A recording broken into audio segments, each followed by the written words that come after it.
है श्री दिगंबर जैन मुनि संघ प्रबंध समिति रजिस्टर्ड, पार्श्वनाथ भवन, नाटाड़ियों का रास्ता, जयपुर, राजस्थान।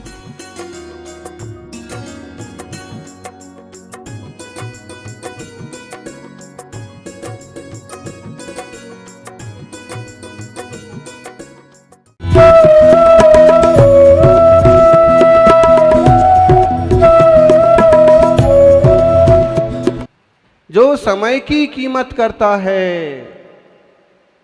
वही समय सार की कीमत कर सकता है। समय की कीमत ना करेंगे तो समय सार की कीमत भी नहीं होगी। तो महाराज जी अब निश्चय न्याय की चर्चा चालू होगी। अरे भाई, केवल निश्चय न्याय की चर्चा नहीं होगी, व्यवहार न्याय की भी चर्चा होगी, सिद्धांत दर्शन न्याय की बात भी होगी, तो प्रथमान योग और व्यवहार की भी बात होगी। घबराइएगा नहीं कि महाराज जी ने ऐसा कठिन श्लोक बोल दिया, अब क्या होगा। कुछ नहीं होगा। आप तो जब फोड़े का ऑपरेशन होता है और डॉक्टर चाकू चलाता है, डॉक्टर हथियार चलाता है और आप धैर्य रख के हिम्मत बांध के बैठे रहते हैं, बस वैसा हिम्मत बांध के बैठे रहें। क्या ऑपरेशन हो जाए तो आप स्वस्थ हो जाएंगे, और जिनवाणी का शास्त्र का औजार से आपके बेकारों का ऑपरेशन हो जाए तो आप हमेशा के लिए सुखी हो जाएंगे। कुछ कठिन नहीं है। नमः समय साराय स्वानुभूत्या चकास्ते चित स्वभावाय भावाय सर्वभावांतरच्छेदे। चित स्वभावाय भावाय, चैतन्य ही है स्वभाव जिसका, ऐसे समय साराय नमः। किसको नमस्कार हो? बोलो ज्ञानी, हाथ जोड़ो। नमः समय साराय। सिर्फ इतने से का अर्थ करो तो क्या हुआ? समय सार स्वरूप अरहंत सिद्धों को नमस्कार हो, समय सार के मार्ग पर चलने वाले मुनिराजों को नमस्कार हो, और फिर चित स्वभावाय भावाय, चैतन्य स्वभाव भाव ही तो समय सार है। ऐसे मेरे निज आत्मा के लिए भी नमस्कार हो। ज्ञानी, आप कभी अपने को नमस्कार करते हो? अपने को नमस्कार करते हो कभी? अपने आप को नमस्कार कौन करता है? कोई नहीं करता है, हम करते हैं। अपने आप के लिए नमस्कार हो। मेरे शुद्ध चित्त स्वभाव के लिए नमस्कार हो। मेरे वह होनहार सिद्ध स्वरूप को इस वर्तमान की क्षयोसमिक पर्याय से मेरी शुद्ध क्षयक शुद्ध द्रव्यार्थक नय वाली दशा को नमस्कार हो। कारण परमात्मा का, कार्य परमात्मा के लिए नमस्कार हो। कठिन तो नहीं लग रहे हैं शब्द?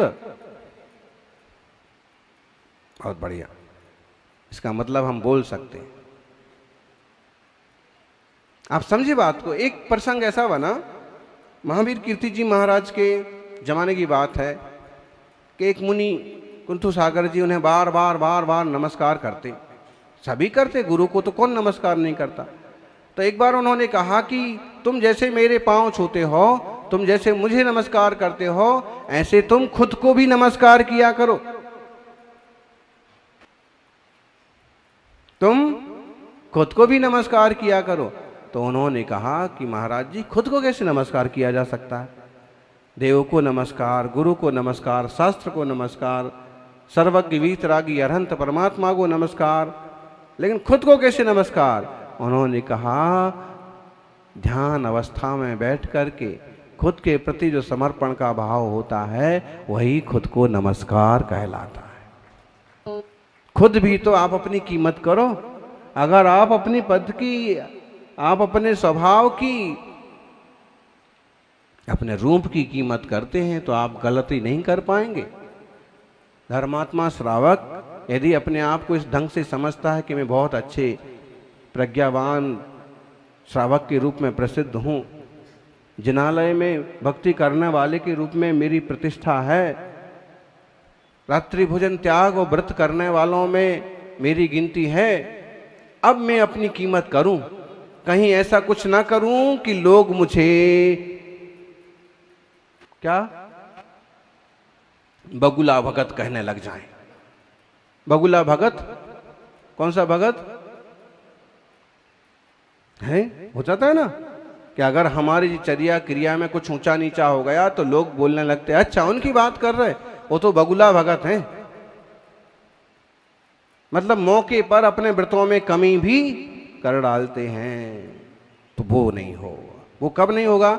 जब हम खुद अपनी कीमत करें। दूसरे के कीमत से ज्यादा है आपकी कीमत। बात बात में हम कभी किसी को बोल देते हैं कि हम बहुत प्यार करते हैं आपको और आपके लिए तो हम अपनी जान भी दे देंगे। अरे क्यों दे देंगे जान? कोई इतनी सस्ती है क्या?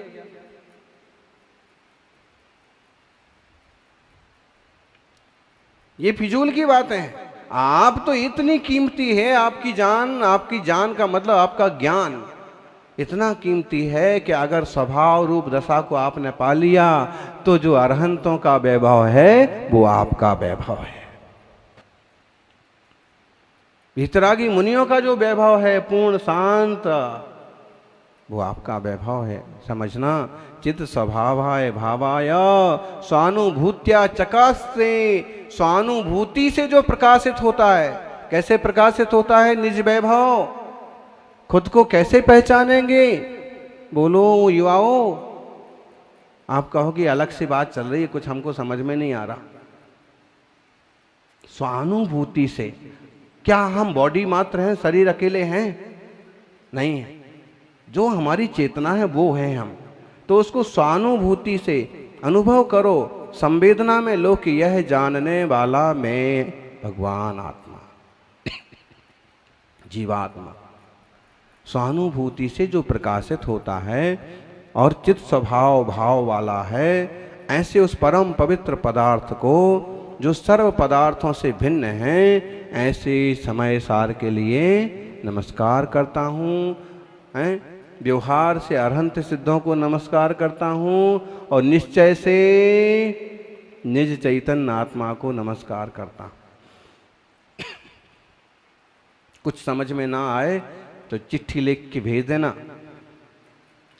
आप कहो ईमेल करेंगे तो नहीं चलेगा। चिट्ठी लिख के प्रश्न लिख सकते हैं कि इसका आशय क्या हुआ। बहुत ज़्यादा हम नहीं खींचेंगे और बहुत कठिन शब्दों का उपयोग नहीं करेंगे, लेकिन इतना तो आप समझ लीजिए कि हमारा चैतन्य शाश्वत है और चेतना का अनुभव अंतर्मुख होके ही किया जा सकता है। अरे भाई, आप लड्डू खाने का आनंद लेते हो, पंखे की हवा का आनंद लेते हो, आह बहुत अच्छा लगा, ठीक है। गीत सुनने का आनंद लेते हो, कभी प्रवचन भी इतने अच्छे लगने लगते हैं कि उसमें खो जाते हैं, उसका आनंद लेते हो। ये सब चीज का आनंद आप किससे ले रहे हैं बताइए? इंद्रियों से ले रहे हैं? इंद्रियां तो निमित्त हैं। इंद्रियों के बिना आप फिलहाल इन सब चीजों को पकड़ भी नहीं पाएंगे। लेकिन क्या इंद्रिय ही सुख भोग रही हैं? नहीं, आप ज्ञान घन चैतन्य हैं। ये सारी चीजों का सुख और आनंद किससे हो रहा है? ज्ञान घन चैतन्य से, सुख स्वभाव से, आनंद स्वभाव से। वो हम हैं। स्वानुभूत्या चकास से, स्वानुभूति से। अब अरहंत की बात करें। अरहंत समौषण आदि से भी सुशोभित है। घातिया कर्म नाश हुआ है तो चैतन्य स्थित स्वभाव पा लिया है, उससे शोभायमान है। भावाय, भावाय मतलब हुआ आभावान, जो देवता वगैरह हैं उनसे भी पूज्य हैं। सर्वभावांतर अच्छेदे, जीव अजीव पदार्थों से जो भिन्न हैं, ऐसे अरहंत भगवान समय सार स्वरूप, उनको नमस्कार। और अपनी तरफ विचार करो तो अपन भी खुद भी समय सार स्वरूप हैं। भगवान कार्य समय सार और हम सब कारण समय सार। आदिनाथ भगवान ने भी एक पर्याय में इसको समझा था, तब जाकर के उनका मोक्ष मार्ग बना। ये हो गए समय सार के लिए नमस्कार। फिर जिनवाणी को नमस्कार, अनेकांतमयी मूर्ति को नमस्कार। अनंत धर्मणस्तत्वं पश्यन्ति प्रत्यगात्मनः अनेकांतमयी मूर्ति नित्यमेव प्रकाशताम्। अनंत धर्मणस्तत्वम, अनंत धर्मों के रहस्य को पश्यन्ति, प्रकाशित करने वाली, प्रत्यगात्मना, पर द्रव्यों से भिन्न एकत्व स्वभाव में स्थित आत्मा, अनेकांतमयी मूर्ति, और अनेकांत की मूर्ति ही समझ लीजिए, नित्य में प्रकाशताम, ऐसी जिनवाणी, ऐसा तत्व ज्ञान हमेशा प्रकाशमान हो। अनेकांत जिन दर्शन कैसा है? अनेकांतमय है। एक वस्तु में अनेक धर्म होते हैं, अनेक गुण होते हैं, अनेक विशेषताएं होती हैं। जैसे आप हैं, आप क्या हैं? बोलो युवा मंडल वालों, आप क्या हैं? आप कहोगे हम अध्यक्ष हैं, ये मंत्री हैं, ये कार्यकर्ता हैं, ये कोषाध्यक्ष हैं। अच्छा, तो आपका बच्चा जो है आपको घर पर अध्यक्ष कह के ही बुलाएगा क्या? फिर क्या कह के बुलाएगा? आपके पिताजी आपको क्या कह के बुलाएंगे? आ गई बेटा, प्रवचन अच्छा लगा, ऐसे बोलेंगे ना। अब वहां आपका रूप बदल गया। अब आप अध्यक्ष की बजाय कौन सी भूमिका में आ गए? बेटे वाली भूमिका में। और आपका बेटा आ गया, उसने पुकारा तो क्या बोलेगा? वो भी यही बोलेगा कि आ गए बेटा। आपका बेटा आपसे ऐसे बोलेगा कि आ गए बेटा प्रवचन सुन के। आपके पिताजी तो बोल रहे थे, फिर वो क्या बोलेगा? वो क्या बोलेगा? मतलब आप एक व्यक्ति हो करके भी अलग अलग अपेक्षाओं से आप अनेक रूप वाले हैं। ऐसे ही एक वस्तु में अनेक धर्म होते हैं। और इसीलिए तो महावीर स्वामी कहते हैं कि दुनिया वालों झगड़ा झंझट मत पालो, अनेकांत को समझ लो तो सारे जंजाल खत्म हो जाएंगे। अपने अपने को बड़ा बड़ा करके बैठे हो, विवक्षा समझो। किसी अपेक्षा आप बड़े हो, किसी अपेक्षा आप छोटे हो। बताइए, आपके पिताजी बड़े हैं कि आप बड़े हैं? जज साहब, पिताजी बड़े हैं, आप क्यों बड़े नहीं हैं? विवक्षावश बेटा कह रहा है कि पिताजी बड़े हैं क्योंकि पिता बड़े ही कहलाते हैं, लोग व्यवहार है।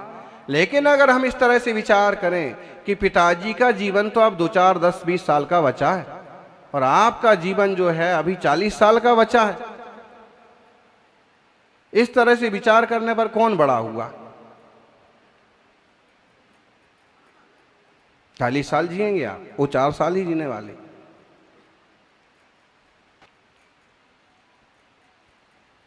दूसरा, ना पिताजी बड़े हैं और ना आप बड़े हो। क्यों? जब आपका जन्म हुआ तो ही वो पिताजी कहलाए।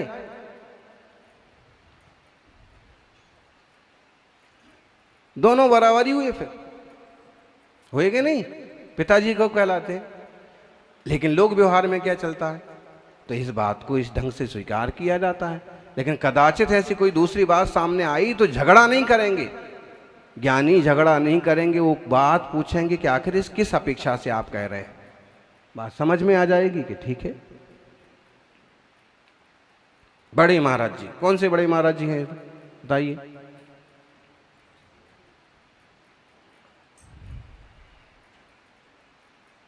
तो बोले जो आचार्य श्री होंगे, ऊपर सिंहासन पर बैठे होंगे, वो बड़े महाराज जी। लेकिन रास्ते चलते तो लोग इनको भी बड़े महाराज जी बोलते हैं। फिर जो विवक्षाएं होती हैं, ऐसी धर्म ध्यान में, ऐसी संप्रदाय आदि की मान्यताओं में थोड़ी विवक्षाओं को समझ लिया जाए तो खींचतान में बहुत कमी आ जाएगी। सज्जनों, पर परिणति हेतु मोह नाम नोनुभावा दविरत मनुभाव्या व्याप्ति कलमासिताया मम परम विशुद्धि शुद्ध चिन्ह मात्र मूर्ते भवतु समय सारा व्याख्यैवानुभूते है। वास्तव में शुद्ध द्रव्यार्थिक दृष्टि से मैं शुद्ध चैतन्य पिंड मात्र हूं, लेकिन पर परिणति हेतु मोह नामनोनुभावा, मेरी ये सारी पर परिणति हो रही है। इसको अपना मान लिया, उसको अपना मान लिया, तन को अपना मान लिया, इंद्रियों को अपना मान लिया। इसमें कौन है मूल कारण? मोह है। मोह से ही तो मान रखा है। जितने सहजता से बैठे हैं तो सुन रहे हैं। कोई मोह का विकल्प आ गया तो अभी हाल बच्चे को स्कूल छोड़ने जाना है, अरे कहाँ प्रवचन में बैठ गए, अभी दुकान जाना है, जॉब जाना है, तुरंत चेंज हो जाएगा, डाइवर्ट हो जाएंगे आप। तो जो मोह है वो पर परिणति के लिए कारणभूत है। मोह के उदय से अचिरतम अविरतम अनादिकाल से अनुभाव्य व्याप्त कलमासिताया, रागादि व्याप्ति से जो कलुषित हो रही है मेरी आत्मा। किससे हो रही है कलुषित? राग से, द्वेष से, बहुत अनादिकाल से। अब कैसे ठीक होगी?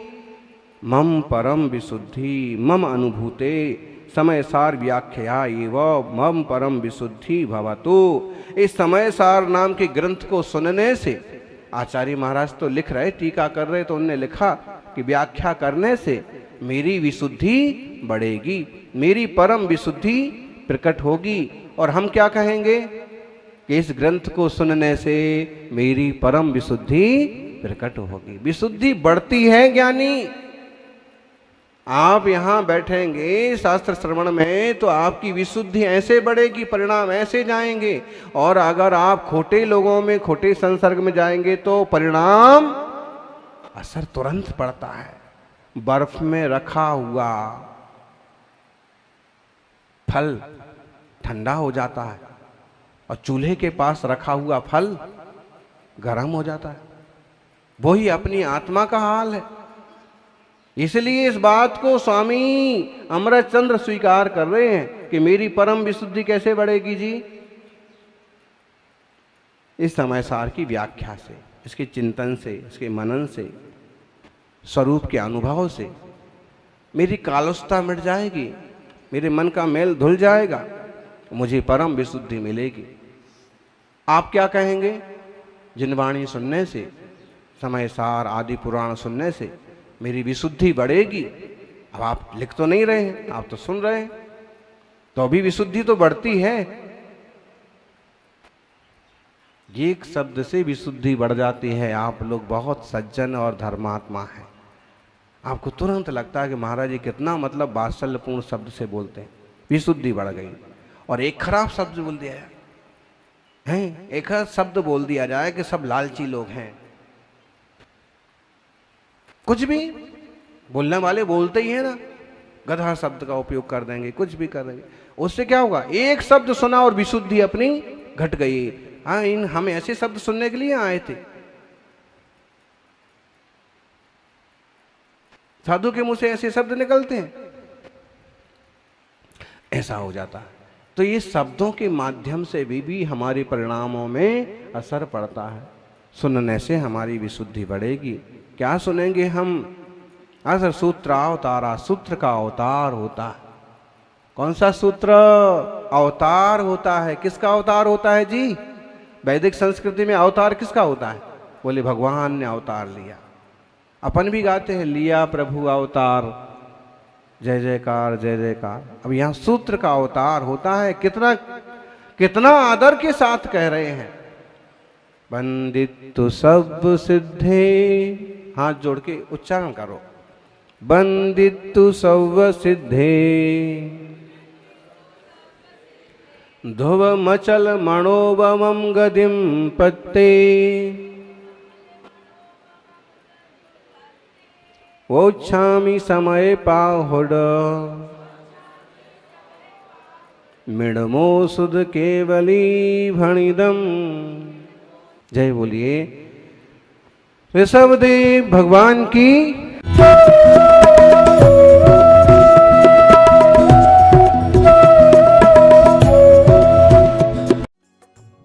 इस कार्यक्रम के पुण्यार्चक थे श्री दिगंबर जैन मुनि संघ प्रबंध समिति रजिस्टर्ड, पार्श्वनाथ भवन, नाटाड़ियों का रास्ता, जयपुर, राजस्थान।